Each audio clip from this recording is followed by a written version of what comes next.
በስመ አብ ወወልድ ወመንፈስ ቅዱስ አሃዱ አምላክ።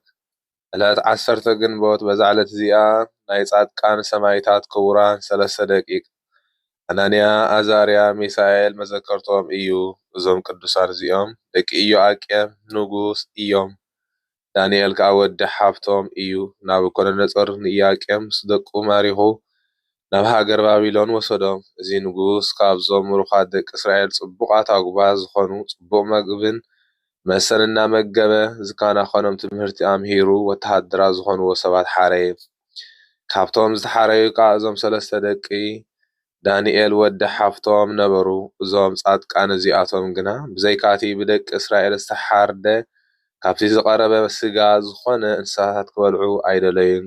ነቲ ሓለቓ ሰራዊት ከዓ ካብቲ መግቢ ስጋ ብልዑ ከይብሎም እንታይ ደኣ ኣሕምልትን ብቁልትን ጥራሕ ክህቦም ለመንዎ። ንሱ ከዓ ኣነ ካብቲ ጥዑም መባልዕቲ እንተዘይበሊዕኩም መልክዕ ገጽኩም ከይልወጥ ከይተዓብሩ እሞ ንጉስ ከዓ ከየጥፍኣኒ ይፈርህ እየ በሎም። ንሳቶም ከዓ ክሳብ 10 መዓልቲ እሞ ፈትነና መልክዕና እንተተለዊጡ ወይ እንተዓቢርና ሽዑ ዝደለኻዮ ትገብር በልዎ።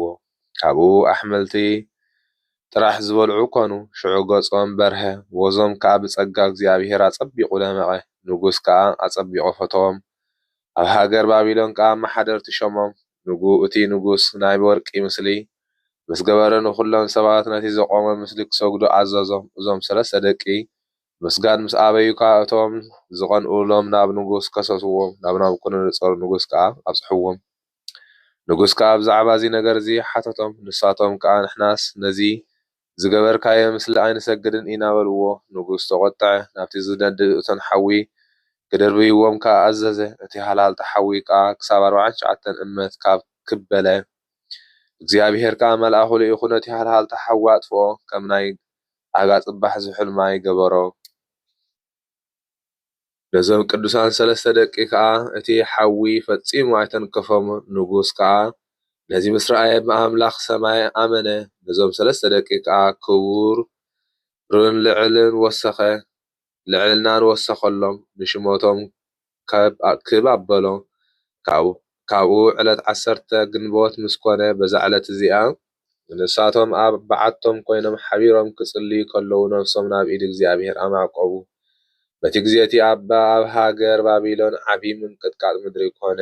ንጉስ ናቡከደነፆር ከዓ ፈርሀ። ንዳንኤል ሓተቶ፣ እዚ ዓብዪ ምንቅጥቃጥ ምድሪ እዚ ብዛዕባ ምንታይ እዩ በሎ። ነቢይ ዳንኤል ከዓ ንንጉስ እቶም 3 ደቂ ከም ዝዓረፉ ነገሮ። ንጉስ ከዓ ናብኣቶም በጽሐ እሞ ዓብዪ ሓዘን ሓዘነ። ካብኡ 3 ሰናዱቕ ብኣዕጽምቲ ሓርማዝ ዝተሰርሐ ኣዳልወሎም ኢሉ ኣዘዘ። ብኣልባስ ሓሪርን ዲባጋትን ገይሮም ገነዝዎም እሞ ነዞም ቅዱሳን ብክብሪ ከንብርዎም ኣዘዘ። ከምቲ ዝኣዘዞ ድማ ገበሩ። መሊሱ ድማ ንዑ ወርቂ ሳንዱቕ ክገብሩሉ እሞ ክመውት ከሎ ስጉ ኣብኡ ገይሮም ኣብ ማእከል እዞም ቅዱሳን ከቐምጥዎ ኣዘዘ። ከምኡ ድማ ኮነ። ኣባ ቴዎፍሎስ ኣብ ሃገር እስክንድርያ ሊቀ ጳጳሳት ምስ ተሾመ ብስም 3 ደቂ ቤተ ክርስቲያን ሃነጸሎም። ሬስኦም ከዓ ናብታ ቤተ ክርስቲያን ከምጽኦ ደለየ። ንኣባ ዮሃንስ ሓጺር ከዓ ሬስኦም ንኸምጽእ ናብቲ ዘለዎ ቦታ ለኣኾ። ሃገር ባቢሎን ምስ በጽሐ ከዓ ኣፍላጋት ረኣየ። ሰብ ግና ፈጺሙ የልቦ። እቲ ምስሊ ወርቂ ከዓ ኣብኡ ነበረ። ብፍቓድ እግዚኣብሔር ከዓ ኣብቲ ስጋ ቅዱሳን ዘለዎ ቦታ በጽሐ። ስጋ ንጉስ ከዓ ኣብ ማእከሎም ደቂሱ ነበረ። ኣብ ልዕሊ ስጋ እዞም ቅዱሳን እናበኸየ ጸለየ። ኦ ቅዱሳን ኣቦታተይ፣ ኣቦና ሊቀ ጳጳሳት ኣባ ቴዎፍሎስ ብስምኩም ቤተ ክርስቲያን ሃኒጹ ኣሎ። ንዓይ ከዓ ስጋኹም ወሲደ ኣብኡ ከእትውዎ ልኢኹን በለ። ካብ ስግኦም ድማ ከም ዝብል ቃል ወፀ። እግዚኣብሔር ዓስቢ ጻመኻ ይሃብካ። ንኣቦ ሃይማኖት ኣባ ቴዎፍሎስ ድማ እግዚኣብሔር ስጋና ካብ ስጋ ንጉስ ክሳብ ዕለት ምጽኣት ከም ዘይፍለእ ኣዚዙና እዩ በልዎ። ነገር ግን ንሕና ድኻሙ ከጥፍእ ኣይነሓድጎን ኢና።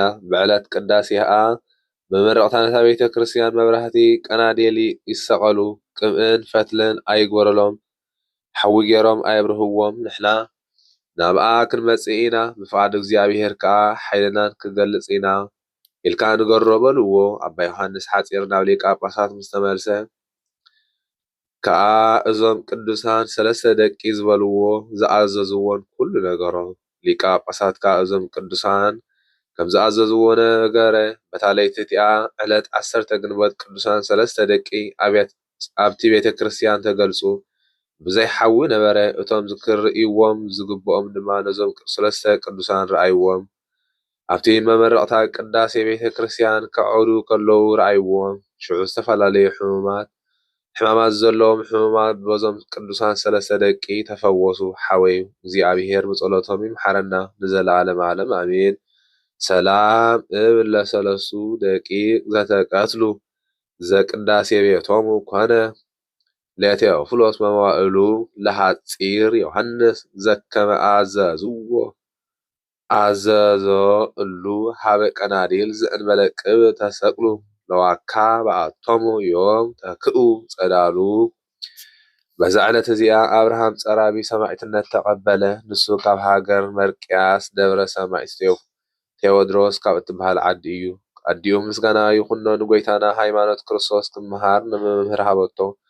ጎይታና ከዓ ኣዒንቲ ልቡ ከፈተሉ ኩሉ ሕጊ ቤተ ክርስቲያን ተማህረ። ጾምን ጸሎትን ከዓ ጀመረ። 9 ዓመት ምስ ገበረ ስራሕ ጽርበት ተማህረ። እቲ ስራሕ ከዓ መመሓላለፊ ማይ ብመንደቕ ገይሩ ዝሰርሖ ክኸውን ከሎ ብስራሕ እዚ ብዙሕ ገንዘብ ኣከበ።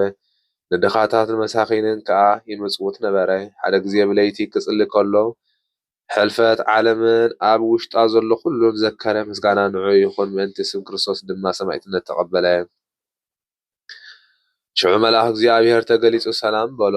ጽናዕ ኣይትፍራህ፣ ንስኻ ጸላእትኻ ተሰንፎም ኢኻ ኣክሊል ሰማዕትነት ከዓ ክትቅበል ኢኻ በሎ። ካብኡ ናብ ቤተ እግዚአብሔር ቤተ ክርስቲያን ቅዱስ ቴዎድሮስ ከደ ጥምቀት ክርስትና ተቐበለ። ኣብ ቅድሚ ስእሉ ቆይሙ ነዊሕ ጸለየ እሞ ነፍሱ ናብኡ ኣማሕፀነ። ናብ መኮንን ከይዱ ድማ ንሱ ክርስቲያን ከም ዝኾነ ኣመነ። ሽዑ ምስ ሰበይቲ ምስ ከበቲ ኣጉናድ ንድሕሪት ኣሰርዎ። ምስ ጥሜትን ጽምእን ኣብ ፀሓይ ደርበይዎ። ፍርቂ ለይቲ ጎይታና ኢየሱስ ክርስቶስ ተገልጸሉ ሰላምታ ሃቦ። ስሙ ንዝጽውዕ መዘከርቱ ንዝገብር ከዓ ኪዳን ኣተወሉ። ብድሕሪ እዚ እቲ መኮንን ርእሱ ብሰይፊ ክቆርጽዎ ኣዘዘ። ምስ ቆረጽዎ ርእሱ ኣነ ክርስቲያናዊ እየ ኢላ 3 ግዜ እናጨርሐት ኣብ ልዕሊ እቲ ደብሪ ነፈረት። 50 ምዕራፍ ዝኣክል ከይዳ ናብ ባሕሪ ወደቐት።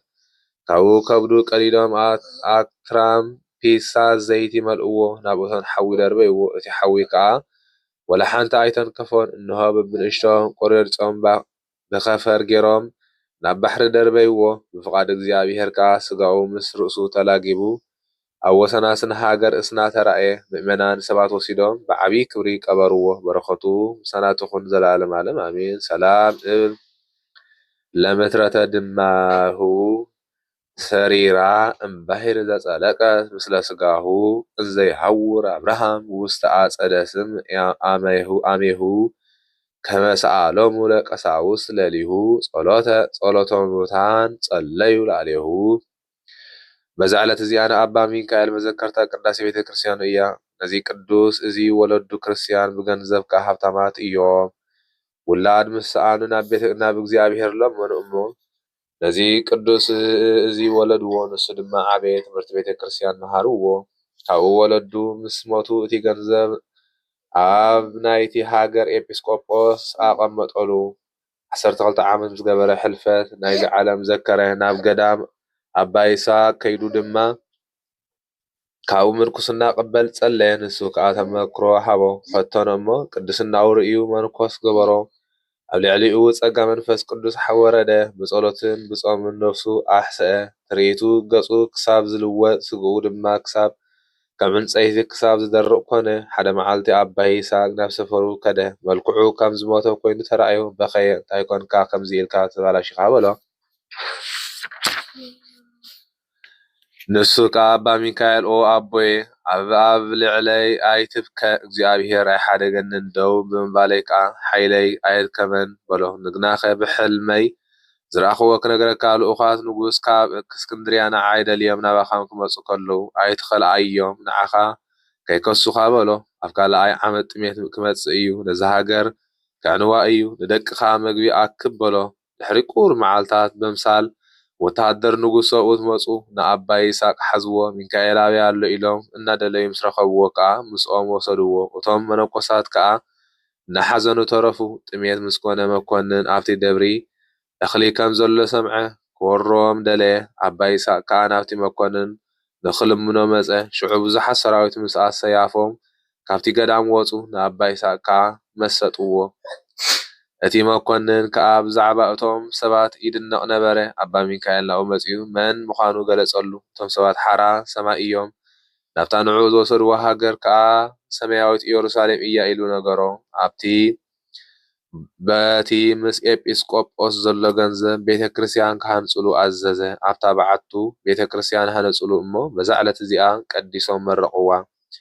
ደጊሙ ከዓ ኣባ ሚካኤል ንኣባ ይስሐቅ ተራእዮ ኣብ ካልኣይ ዓመት ከም ዝመውት ነገሮ። ከምቲ ቃሉ ከዓ ኮነ። በረኸቱ ምሳናት ይኹን ዘላለም ዓለም ኣሜን።